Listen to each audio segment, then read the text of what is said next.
সবাই বলে আমি অনেক খারাপ, গ্রামের মানুষও বলে, বাট আমার ফ্যামিলিও বলে। কিন্তু আসলে যে আমার সাথে যে বর্তমান যে অবস্থান হচ্ছে, সমস্ত হচ্ছে আপনার ডিসাইড করে হচ্ছে আমার হাজব্যান্ডের উপর মিন করে। আপনাকে খারাপ কেন বলে? কি কি তাদের অভিযোগ কি কি কি বলে আপনাকে নিয়ে? আমাকে বলে আমি চরিত্র খারাপ, আমি বিভিন্ন লোকের সাথে মেলামেশা করি। তারপরে আমার ভাইয়া, আপনার নাম হচ্ছে আলী, তো সে হচ্ছে আপনার সিলেটে থাকে। তো সে হচ্ছে বেসিক্যালি আসলে একটা কথা কি, উনি মানুষের কান কথা শুনে, কখনো মানে নিজের কে যাচাই করে না যে আসলে আমার বোন কি সৎ আছে না অনেস্ট আছে না খারাপ আছে। মানে মানুষ তাকে বলে তোর বোন এটা করে সেটা করে, চার দোকান আড্ডা মারে, তারপর বিভিন্ন মানুষের সাথে চলাফেরা করে, হোটেলে যায়, সে এগুলো নিয়ে তখন কি করে বাসায় এসে আমাকে অত্যাচার করা শুরু করে, মারধর শুরু করে। তখন কিন্তু এইভাবে বেসিক্যালি আমার ভাই কয়েকবার আমাকে মারতে আসছে, কিন্তু একমাত্র আমার বোন প্লাস হচ্ছে আমার মা, এদের কারণ আমার ভাই আমাকে আঘাত করতে পারে নাই। কেন পারে নাই? কারণ আমার মা আমাকে ভালো করেই জানে যে আমি আসলে আমার হাজব্যান্ডে নিয়ে আমি 2টা মামলা চালাচ্ছি, আমি একাই কেরিয়ার করতেছি। তো আমার কোর্ট বারিন্দা সম্পর্কে সবই আমার জানা আছে, কোথায় কি করতে হবে। তো ওনার ছেলের মনে করেন চাকরি চলে যাবে, এই ভয়ে মনে করেন ছেলেকে আমার গায়ে হাত দিতে দেয় না। তো এখন বিষয় হচ্ছে কি, আমি মানি আমি খুব খারাপ, আমি জঘন্য খারাপ, কিন্তু তারপরেও তো আমি তাদের সন্তান, আমি তো তাদের বোন। আমার মাকে আমাকে গর্ভে ধরে নেই, আমার বাবাকে আমাকে জন্ম দেয়নি, আমি কি দুনিয়া থেকে পিত্তহীন ছাড়া আসছি? কেন আমার সাথে এরকম অন্যায়টা কেন হচ্ছে? আমার সুখটা কোথায় আছে? আমার সুখ আমি কোথাও পাচ্ছি না। আমি আসলে যেই ঢাল ধরি সেই ডালে ভাঙে। মানুষকে আমার হচ্ছে অনেক বড় মন। হ্যাঁ, আমার পরিবার বলে তুমি বাবার অংশ পাইছো, তোমার ভাইয়ের কাছে বিক্রি করছো, একের পরে 2টা জমি বিক্রি করছো, তুমি 7 লাখ টাকা পাইছো। কি করছো? হ্যাঁ, আমি কি করছি? আমি কোনো খারাপ কাজে তো ব্যয় করি নাই, আমার অসুখের পিছনে ব্যয় করছি। তারপরে যে আমি ঢাকায় এসে এবারও বাড়ির অংশ 1.5 কাঠা যে আমি বাবারটা বিক্রি করছি। ভাই আর কোথায় ছিলাম? ঢাকা শহরে একটা মেয়ে কোথায় থাকতে পারে? রাস্তায় থাকতে পারে না 20 দিন। আমি আবাসিক হোটেলে ছিলাম। ভাই তুমি বিশ্বাস করো নাই, আমার মা তোমারে বলছে কিন্তু বিশ্বাস করো নাই। আমার বড় বোনও ঢাকা আছে, উনি থাকে হচ্ছে সাইনবোর্ড। আবার বোনের সাথে আমি সম্পত্তি নিয়ে একটু ঝামেলা হয়েছে। ওর বাসায় আমি যাই না, কারণ ওর বাসায় গেলে কুকুরের মতন যেতে হবে ওর করে আমার সাথে। মানে আমি যার বোন সে কখনো সেটা মনে করে না। তো আমার পার ডে যদি আপনি একটা রুম যদি 3200 টাকা যায়, তাহলে আমি 20 দিন ওই হোটেলে কত টাকা আমার চলে গেছে। আবার ইবনে সিনাতে আমি 3টা ডাক্তার ক্যারিয়ার করছি, গাইনি প্লাস হচ্ছে আপনার মেডিসিন, রিমোলোটিস, তারপর হচ্ছে আপনার চর্ম সমস্যা। আমি 3টা ডাক্তারের পরীক্ষা করতে যেয়ে আমার 20-25 দিন আবার থাকতে হয়েছে। আমি রোজার ভিতরে আমি হসপিটালে ছিলাম, আসা যাওয়া করছে, হোটেলে ছিলাম। একটা বারও কি প্রশ্ন করছো যে আমি খেয়ে আসি না খেয়েছে, আমার পকেটে আমার কাছে টাকা আছে কিনা? হ্যাঁ মা, তুমি আমাকে হেল্প করছো, আমার বিপদের সময় হেল্প করছো, কিন্তু আমার কাছে যখনই টাকা তো তোমাকে আমি শোধ করে দিছি। কিন্তু এইবার পারি নাই মা। কেন পারি নাই? কারণ তুমি মা, আমার কথা কি আমার ভাই হয়তো জানে না, আমার বোন জানে না, কিন্তু তুমি তো মা জানো যে আমি টাকাগুলো কোথায় খরচ করছি। তুমি যদি আতার পাশ টাঙলে কি তোমার কাছে সমান না? আমি কি তোমার মেয়ে না? তুমি প্রত্যেকটা মুহূর্তে আমার জন্য মৃত্যু কামনা করো। আমি জানি রাস্তাঘাটে মরি, আমি জানি বিষ খায় মরি। তা আমি যদি এইভাবে আত্মহত্যা করি, তাতে যদি তোমাদের মনে হয় যে না তোমরা ভালো থাকতে পারবা, কিন্তু আমি তো এটা চাই না। কেন চাই না? কারণ এটা করা মহাপাপ। কারণ আমরা বোন হচ্ছে। আপনার বাপের বাড়িতে কেন থাকতে হচ্ছে? আপনার হাজবেন্ড কই? আমার হাজব্যান্ডে এটা হচ্ছে আপনার, আমি ওকে বিয়ে করছি 2019 সালে, রিলেশন করি। তো আমার ভুল হয়েছে, ওর সাথে আমি প্রেম করছি 2 মাস। তো ও বেকার ছিল, ও একটা আইডি খুলছে, আমি বাংলা মাটির সন্তান, ওটাতে আমাকে ফ্রেন্ড রিকোয়েস্ট পাঠাইছে। তা আমি ভাবছি উনি র্যাবের লোক, তো আমি ওটাকে অ্যাকসেপ্ট করি। তারপর আমার সাথে সে কথা বলে 2 সপ্তাহ, ভিডিও কলে না অডিওতে কথা বলে। তো একদিন আমার সাথে দেখা করতে চায় আবদুল্লাপুর রেস্টুরেন্টে। আমি আসার পরে এখন দেখি সে ইমামতি করে হুজুর। তো আমি তাকে বললাম যে আপনি কি আসলে কি র্যাবের লোক? বলতেছে না, আমি সাধারণ একটা পাবলিক। তা আমি বলছি আমাকে আপনি কেন আমাকে ফ্রেন্ড রিকোয়েস্ট পাঠাইছেন, আর মিথ্যাটা কেন আপনি আশ্রয় নিলেন? আপনার তো এই এখতিয়ার নাই যে একজনের আইডি আপনি ইউজ করে আমাকে আপনার ফ্রেন্ড রিকোয়েস্ট পাঠাবেন। পরে আমি বলছি আপনার বিরুদ্ধে আমি এখন র্যাবের কাছে কমপ্লেন দিব, ওনাদের আইডিটা কেন হ্যাক করলেন। পরে আমার বলতেছে আপনার পায়ে ধরে মাপ চাই, আমার ক্ষতি করেন না, আমি আপনাকে অনেক পছন্দ করি। তো আমি আসলে আমি যে লেবাস, আমি কর্ম করি না, এটা দিয়ে যদি আপনাকে অ্যাড পাঠায় আপনি অ্যাকসেপ্ট করবেন না, কারণ আমি তো জানি যে আপনার বাড়ির অবস্থান অনেক ভালো, আপনার বাবা একজন। তো এখন বিষয় হচ্ছে এরপরে আমি ভাইয়া যে ওর সাথে যে জড়াই গেছি ওর সামনে, যে কারণ আমি আসলে কি আমি আবেগটাকে বিশ্বাস করি। আমি আগে যখন আমার বয়সটা আপনার এখন থেকে 4 বছর আগে আমি বিবেককে বিশ্বাস করতাম না, এখন যেটাকে বলে এটা হলো বিবেক। আর আগে যে 4 বছর আগে ঘটনা সেটা ছিল আমার জীবনে আবেগের প্রলোভনে আমি পড়ে এই ছেলের কাছ থেকে আমি আর বেরোতে পারিনি। ওনাকে বিয়ে করছেন? জি। বাচ্চা আছে আপনাদের? জি, আমার একটা মেয়ে আছে, 4 বছর বয়স। 4 বছর বয়স চলতেছে। জামাইয়ের সাথে সমস্যা কি হলো? হাজব্যান্ডের সাথে সমস্যা আসলে কি বলবো, ও অনেক টাকা যৌতুক নিয়েছে আমার বাবার কাছ থেকে। আমার বাবার একটা প্রাইভেট কার ছিল, এক্স করোলা, টয়টো করোলা 110। ওই গাড়িটা আমার আব্বু দিছে আমাকে ইউজ করার জন্য এবং বলছে ওটা তো তুমি ইনকাম করো, ড্রাইভার দিয়ে বিএটিতে নিয়ে করো, নাম ট্রান্সফার করে। ওই গাড়িটা আজকে এটা নষ্ট হয়, কালকে ওইটা নষ্ট হয়।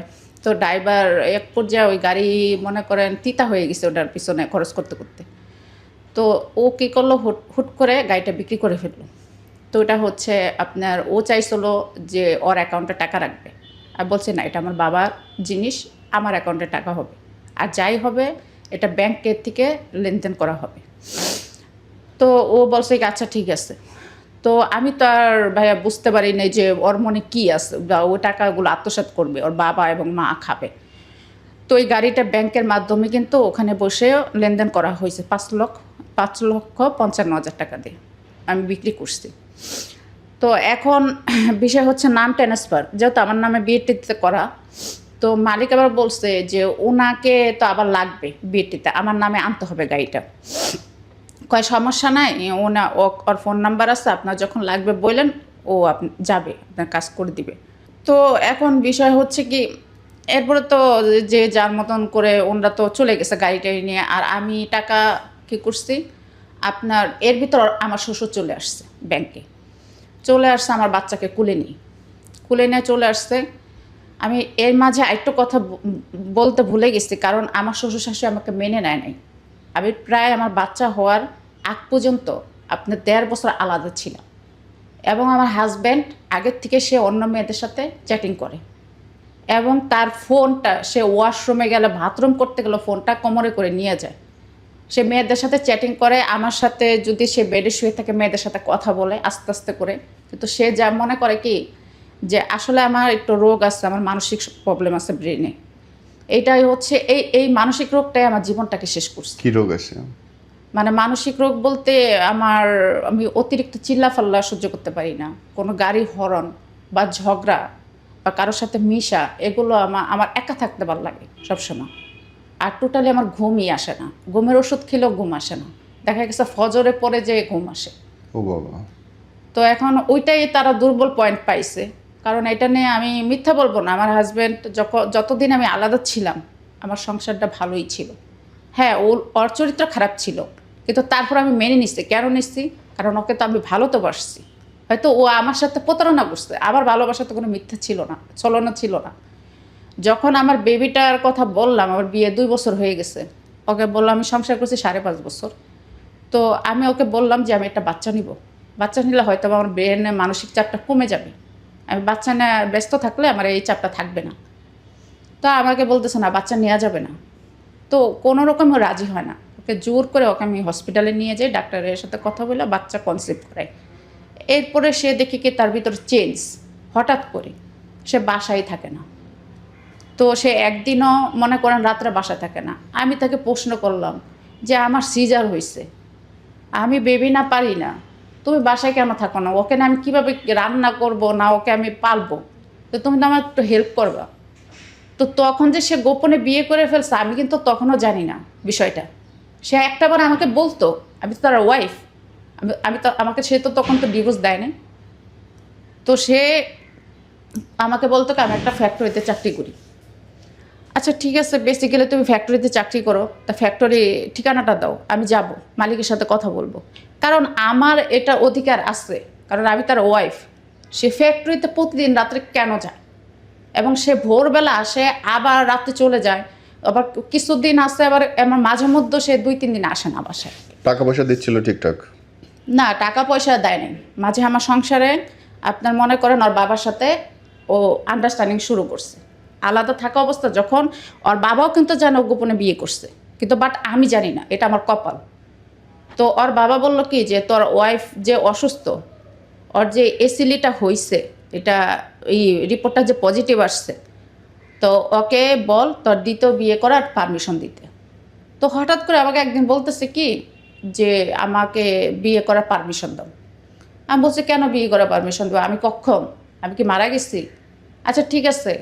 পরে আমার শ্বশুর বলতেছে তোমারও সেবা করবে, তুমি ওকে বিয়ে অনুমতি দাও, তুমি বড় বউ তোমাকে হাত পা টিপে দিবে, রান্না করে খাওয়াবে। তা আমি বলছি এটা আচ্ছা ঠিক আছে, আমার সব কথাই ঠিক আছে, উনি আমাকে সেবা করবে, সব কিছুই ঠিক, কিন্তু আমার কথা হচ্ছে আমি কখনো সতীনে ঘর করতে পারবো না। যদি বেসিক্যালি আমার যে রোগটা হয়েছে, এটা কি ভাই আমার কি অপরাধ? আমি কি আল্লাহর কাছে চেয়ে আনছিলাম যে আল্লাহ তুমি আমাকে এসিলিটার দাও যার কারণে আমার ব্লাড ক্যান্সার হোক? আজকে আমার শরীরে আমার অবস্থান নাই, আপনাকে আমি কি দেখাবো? আমি একটা মেয়ে মানুষ, আমার জামা খুললে মানে গোটাতে অভাব নাই। আমার এই রোগটা নিয়ে যে আমি কতটা কষ্টে আছি একমাত্র আল্লাহ জানে, আর আমি জানি। আমি কোনো ডাক্তার ওষুধ খেয়ে আমি ভালো হচ্ছি না। এটা হচ্ছে আপনারা ভাইরা যারা দর্শকরা দেখতেছেন, আপনারা যদি আমার কথা বিশ্বাস না করেন, আমার মৃত বাবা মারা গেছে 1.5 বছর, বাবার কসম খেয়ে বলতেছে আমার তো মেয়ে, আমি পেটে ধরছি, বাচ্চার কসম খেয়ে বলতেছে আমার এই রোগটার থেকে আমি বেরোইতেই পারতেছি না। আমার এখনও 3.5 বছর আমি সার্কিদের ট্রিটমেন্ট করার পরও সেম আমার পরীক্ষা আবার করতে দিচ্ছে যে এনআইটের পরীক্ষাটা আবার করেন পিজিতে, রিপোর্ট আবার পজিটিভ আসছে। পরে স্যার বলছে আমি আর পারবো না, আপনি ইন্ডিয়া যা দেখতে পারেন। কিন্তু আমি যে ইন্ডিয়া যাব, আমার সাথে যাওয়ার মতন কোনো লোক নাই, আমি কাকে নিয়ে যাব? আর না আমার ভাই আমাকে পরিচয় দেয়, না আমার মা আমার সাথে ভালো করে কথা বলে। এখন আমার আপনার তাহলে ইনকামের পথ কি, আপনি চলতেছেন কেমন করে? এই যে বাবার অংশ পাইছি, এগুলো আমার বের করতে নিতে অনেক কষ্ট হয়েছে ভাইয়ের কাছ থেকে। এখন শুধু মার অংশ আছে বাকি, আর মার অংশ আমি জানি না আমার কপালে এটা কি আছে, মার অংশ আসলে কি থাকবে কিনা আমার কপালে। কারণ আমার ভাই যা শুরু করছে আর আমার মা যা শুরু করছে, মনে করেন আমার আসলে পায়ের তলা মাটি আবার ঠিক নাই, আমি গোড়া গাছকে কিভাবে হাত দিব? কারণ আমার আম্মা, আমরা বোন একজন মারা গেছে দিয়ে সুসাইড করে, তার হাজবেন্ড ভালো না। এখন আমার আম্মা চাচ্ছে ওর মতন করে যেতে আমিও মারা যাই করে না। কেন আপনি কেন চলে যাবেন? মানে তারা কোনো রকমই বিশ্বাস করে না যে এগুলো যে আমার সাথে একের পর একটা হচ্ছে, এগুলো আমি আসলে আমি নির্দোষ, আমার কোনো দোষ নাই, মানুষ আমার নামে খারাপ কেলেম উঠাচ্ছে। আপনি অফের আমার কাছে বলছিলেন যে আপনার হাজবেন্ড আপনার সাথে অনেক খারাপ করছে, আপনি এবং সেটা কেসও করছে, আপনি কি ঘটনাটা শেয়ার করতে চান? বিষয়টা হচ্ছে আমার, এটা হচ্ছে 2023 সালের ঘটনা। আপনার এটা হচ্ছে ডিসেম্বরের 14 তারিখে ও আমাকে ফোন দেয় বলে কি আমার বাচ্চা আইসিইউতে ভর্তি, ওর অবস্থা অনেক খারাপ। তখন কি আপনাদের সেপারেশন? না, হ্যাঁ জি সেপারেশন বলতে আসলে আইনের শরীক মোতাবেক আছে 3 মাস 13 দিন হলে ইসলামে আছে, কোর্টে আছে যে এটা একতরফা তালাক হয়ে যায়।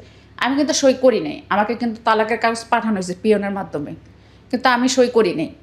তো আমি কেন সই করি নাই? কারণ ও আমাকে তালাক দেওয়ার পরেও আমি ওর সাথে অনেকবার চেষ্টা করছি যোগাযোগ করার, একমাত্র আমার বাচ্চাটার কারণে। আমি ব্যাহের মতো আমার বাবাকে নিয়ে ওর দাঁড়ে দাঁড়ে ঘুরছি, কিন্তু একটাবার সে আমার সাথে মিশতে চায়নি। আমার বাবাকে পর্যন্ত আমার বাবা আপনি এত বড় একটা স্যার, সে ওর বাবাকে যায় পা ধরতে গেছে, আমার শ্বশুরে আমার বাবাকে একটা ঝাড়া মারছে, এটা কি আমার কষ্ট লাগে নাই? আমি এটা কোনোদিন ভুলবো না, কারণ আজকে আমার বাবা নাই। আমার বাবা তখন এসে শুধু চোখের পানি জড়াইছে। তো এরপরে ও আমাকে, যখন আপনার 3 বছর হয়ে গেছে তালাকের পরে, এখন তো আমার স্বামী নাই, তো আমাকে বাচ্চার কথা বলে আমাকে গাড়ি ভাড়াও পাঠাইছে সে 14 তারিখে রাত্রে। আমি 15 তারিখে আপনার আসার পরে ঢাকা, ও আমাকে আজমেরি মেনশনে আশেপাশে হাজি ক্যাম্পে একটা রেস্টুরেন্টে বসতে বলে, আমাকে বলে তুমি তো চা খাও। তা আমি বলছি তোমার এতক্ষণ লাগতেছে কেন আসতে? তো বলতেছে একটু রাস্তা কাটা, তো আমি একটু ঘুরে আসতেছি। মানে ও যে ম্যানেজার নিয়ে হোটেল টোটেল সব কিছু ম্যানেজ করে আসতেছে, সেটা তো আর আমি বুঝতে পারিনি যে ওর মনে কি আছে। তো আমি আসলে প্রথম থেকেই ওকে ভালোই বাসতাম, অনেক বিশ্বাস করতাম, এখনও বাসি। কিন্তু যখন ওর কার্যকলাপগুলো মনে পড়ে, খারাপ দৃশ্যগুলো, তখন ওর প্রতি আমার ঘৃণা আসে, ভালোবাসা আর আসে না। তো ও কি করলো, আসলো 1 ঘন্টা পরে আসছে ওই রেস্টুরেন্টে। তো আমাকে বলতেছে চা খাওয়া হয়েছে? আমাকে হ্যাঁ হয়েছে। তা আমাকে এখন বাচ্চার কাছে নিয়ে চল হসপিটালে। আমাকে বলতেছে বাচ্চা তো আইসিইউ তো নাই। আমি বললাম কেন? তা আমাকে কেন আনছো? কয় তুই এর আগে আমার নামে কাবিনের মামলা দিচ্ছ গোপালগঞ্জে, আবার যৌতুক মামলা দিচ্ছস, আমাকে একটা পর একটা হেনস্থার তুই করতেছস, তোর আমি বাঁচতে দিব না এখন। তা আমি বলছি আমি কি এমন অন্যায় করলাম? পরে বলতেছে যে এখন তোর আমি যেটা বলি এটা শোন চুপ করে। আমি বললাম কি, আপনি কি বলবেন? আপনি 2টা পায়ে ধরে আমাকে হয় আপনাদের বাসায় নেন, আমি একটু আমার বাচ্চাকে দেখবো, আমি 3টা বছর ওকে দেখি না, আর নয়তো আমার বাবার বাড়িতে আমাকে পাঠাই দেন। আমার এত বড় ক্ষতি করেন না, অ্যাটলিস্ট আমার বাচ্চাটার মুখের দিকে তাকায় আমার ক্ষতিটা আপনি করেন না। অ্যাকচুয়ালি আমি এখনও তো বেঁচে আছি, ওর মা। হয়তো আপনি আমাকে তালাক দিচ্ছেন, কিন্তু আমার মেয়েকে তো আমি বঞ্চিত করি নাই, বা মেয়ে তো আমাকে বঞ্চিত করেনি মা থেকে। তো আমাকে বলল কি, এরপর একটু নরম হয়ে, মানে ওর দুষ্ট লোকের মিষ্টি কথা, আমাকে বলতেছে যে তুমি আমার সাথে রিক্সায় ওঠো। তা আমি রিক্সায় উঠছি। ওঠার পরে সে কি করছে, ওই হোটেলের নাম হচ্ছে, ওই হোটেলে একদম মেন রাস্তার সাথে হোটেলটা। তো আমাকে বলছে রিক্সার থেকে নামো। তা আমি নামার পরে আমাকে হাত ধরে টান দেওয়া নিয়ে গেছে হোটেলের ভিতরে। এখন যাই দেখি হোটেল, আবাসিক হোটেল। আমি বললাম এটা কোথায় নিয়ে আসছো আমাকে?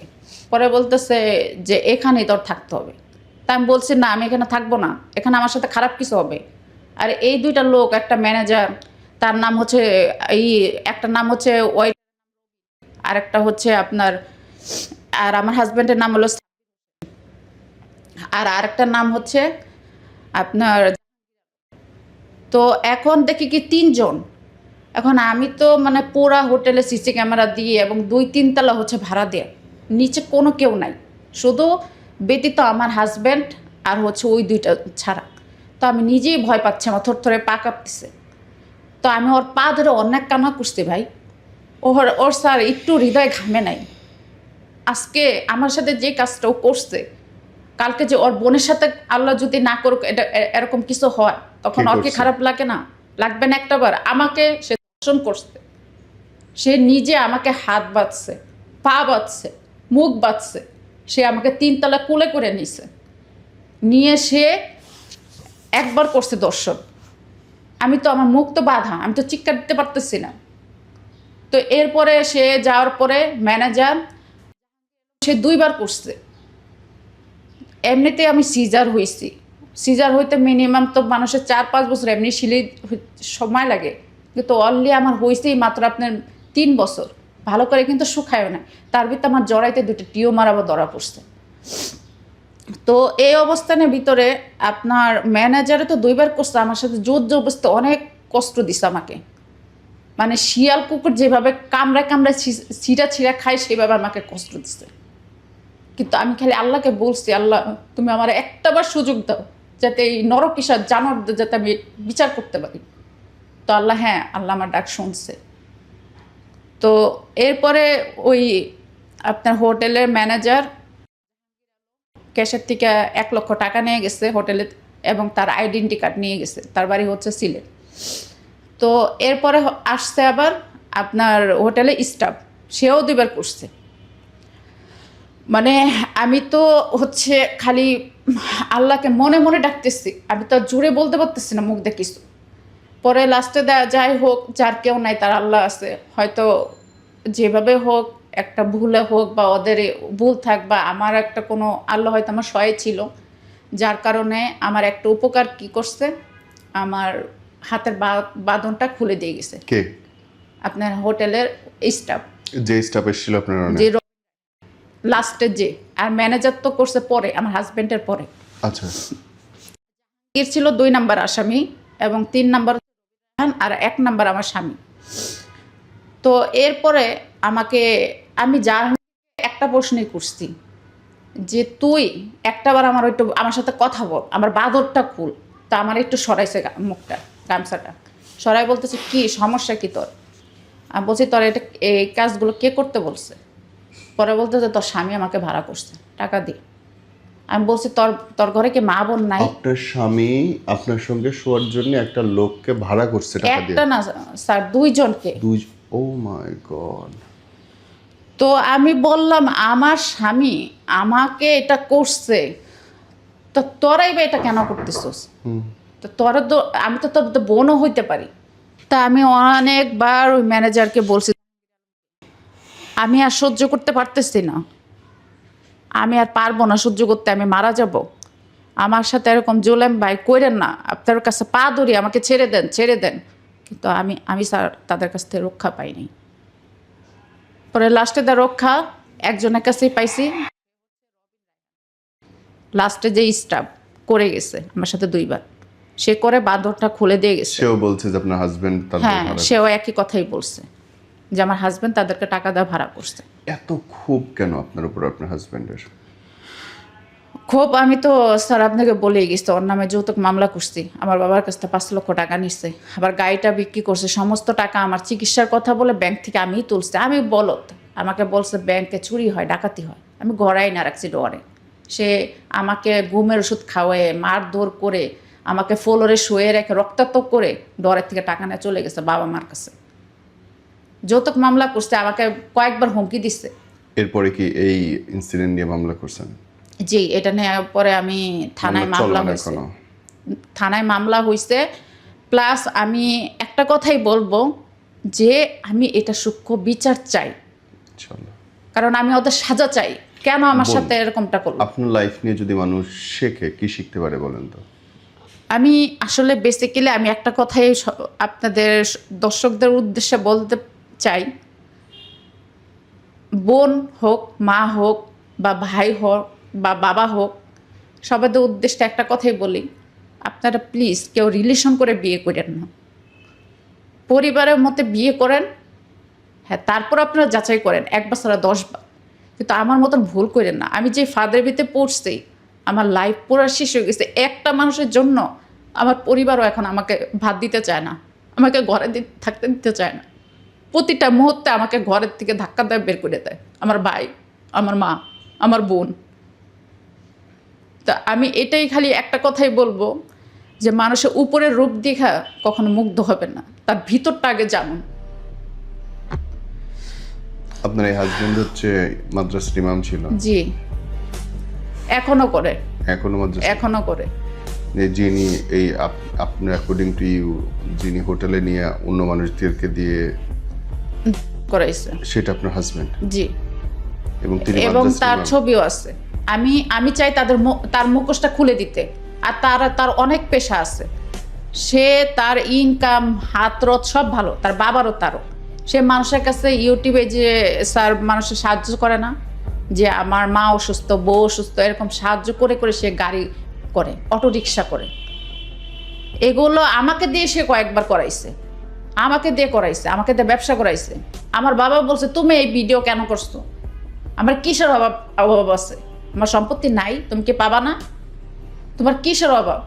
তোমার স্বামীর কথা কেন তুমি এগুলো করতেছো? আমি বাবাকে একটা কথাই বলছি, বাবা আগে বিয়ের আগে হলো বাবা মা থাকে, বিয়ের পরে হচ্ছে মেয়ে হচ্ছে পরাধীন। মানে আপনাকে দিয়ে ভিক্ষাও করাইছে? হ্যাঁ, আমাকে দিয়ে ভিক্ষাও করাইছে, একবার না 5-6 বার করাইছে, কিন্তু সেই টাকাগুলো সে নিয়ে গেছে, বিকাশ নাম্বার তার দিয়ে রাখতো, টাকাগুলো তার কাছে যাইতো, আমার কাছে একটা টাকাও আসেনি। পরে লাস্টে আমার সাথে আমি আরেকটা কথা বলতে বাধ্য হচ্ছি। হ্যাঁ, আমার এই ভিডিওটা অনেক জায়গায় ছড়াবে, আমি ইচ্ছা করেই ছড়াবো। আমি আমি আপনাকে বলছি এটা পাবলিক প্লেস করতে। কেন করছি? কারণ আমিও কয়েকবার ভিডিও করছি সাহায্যের। হ্যাঁ, আমি ওইভাবে সাহায্যের ভিডিও করি নাই। আমি প্রতিবেদনে একটা কথাই বলছি যে আমি অসুস্থ। সেটা কখন বলছি? যখন আমি আমার পরিবারের কাছ থেকে কোনো হেল্প পাইনি। তখন ইউটিউবাররা কি করছে, যেখান থেকে আমাকে সাহায্য করবে সেখানে আমার হাজবেন্ড যায় বাধা দিচ্ছে, যে মেয়ে খারাপ, ওর পেশাই এটা, ও এরকম ভিক্ষা করে। হ্যাঁ, সাব্বির আহমেদ ভিক্ষা তো আমি করি না। আমাকে ভিক্ষা করার পরিস্থিতি নিচে তুমি নামাইছো। আমার বাবার একটা নাম আছে, সুনাম আছে। আপনি কি চান আপনার মোবাইল বা বিকাশ নম্বরটা বলতে? হ্যাঁ, আমি আসলে একটা জিনিস চাই। আমি আসলে বর্তমান আমি বাড়িতে আছি ঠিকই, আমার পরিবারে কোনো আর্থিক অবস্থা খারাপ নাই। আমাদের ঢাকা বাড়ি আছে, ডেমরা সারুলিয়া, কিন্তু আমার বাবা ওই বাড়িটা আমার ভাইকে লিখে দিয়ে গেছে মৃত্যুর আগে। এরপরে জায়গা জমি বাড়িতে যা আছে এগুলো আর ভাগ করতে পারেনি। বাবা হঠাৎ ব্রেন স্ট্রোক করে মারা গেছে। তো এখন বিষয় হচ্ছে আমার অবস্থা খুব করুণীয়। স্যার, আমি দর্শকদের উদ্দেশ্য ভাইরা আমি একটা কথাই আপনাদের বলবো, আমার আসলে থাকার মতন কোনো অবস্থান নাই। যদি কোনো হৃদয়দান ব্যক্তি, যদি আমার কিন্তু বেবি হবে না, আমি জড়াই ফেলে দিছি। জীবনে কখন আমি বাচ্চার মা হতে পারবো না, কারণ এটা আমার দুর্ভাগ্য, এটা আমার কপালে লেখা ছিল, আমি ইচ্ছা করে তোর করিনি। টিউমার জরায় মুখে হয়েছে। আমি কতদিন আমি শরীরে প্রতি মাসে যে মেন্স হয় এটা কতদিন আমি আটকে রাখবো? তো এখন বিষয় হচ্ছে আমি চাচ্ছি যে আমার জীবনে কেউ একজন আসুক। কেন? আমার এখন দাঁড়াবার কোনো ঠাঁই নেই, পাটতলা মাটি নেই। কারণ আমি আমার হাজব্যান্ডের সংসার করবো না, ওই জানোয়ারের কাছে আমি যাব না। ওই জানোয়ার 28 তারিখে আমার কাছে আমাকে বলতেছে তুমি আমাকে ভিক্ষা দাও, আরেকবার সুযোগ দাও, আমার জীবন আসো। কেন আমি তোর জীবনে যাব? আমি যাব না তো। কারণ যে মানুষের প্রতি থেকে একবার বিশ্বাস উঠে যায়, সে যে দ্বিতীয়বার যাবার করবে না তার কি গ্যারান্টি আছে? এখন আমি একটা কথাই বলবো, সেটা হচ্ছে ভাইরা, আপনারা তো অনেক প্রবাসে থাকেন, মানুষকে অনেক দান শ্রদ্ধা করেন। হ্যাঁ, আমার এটা পেশা না, আজকে আমি একটাবার খোঁজ না দেখেন, আপনার একটাবার আমার বাড়িতে যান, যাই আপনার এলাকা মানুষের কাছে খোঁজ নিতে হবে না। একটাবার আমার মেডিকেল সার্টিফিকেট দেখেন, ডাক্তারের সাথে কথা বলেন যে আমি কতটা অসুস্থ। আপনারা আমার পাশে একটু দাঁড়ান, যদি আমাকে একটু হেল্প করেন, মিনিমাম আমি কিছুদিন হয়তো পৃথিবীর আলো ওষুধটা খেয়ে একটু বাইচে আমি দেখতে পারবো। কারণ কেন আমি আগে ফোন নাম্বার কত? আমার ফোন নাম্বার হচ্ছে 01947833697। আবার বলেন। 01947833697। ওকে বোন, আমরা দোয়া করি আল্লাহ আপনার ভালো রাখুক, সুস্থ রাখুক। এটা আমার বিকাশ এবং পার্সোনাল নাম্বার।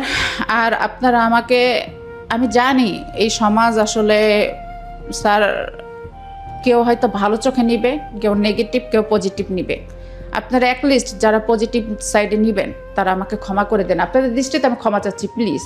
আমার দেয়ালে পিঠ ঠেকে গেছে। আমি কিন্তু আজকে স্যার আমি আপনার কাছে কিন্তু অপরক হয়ে আমি আসছি।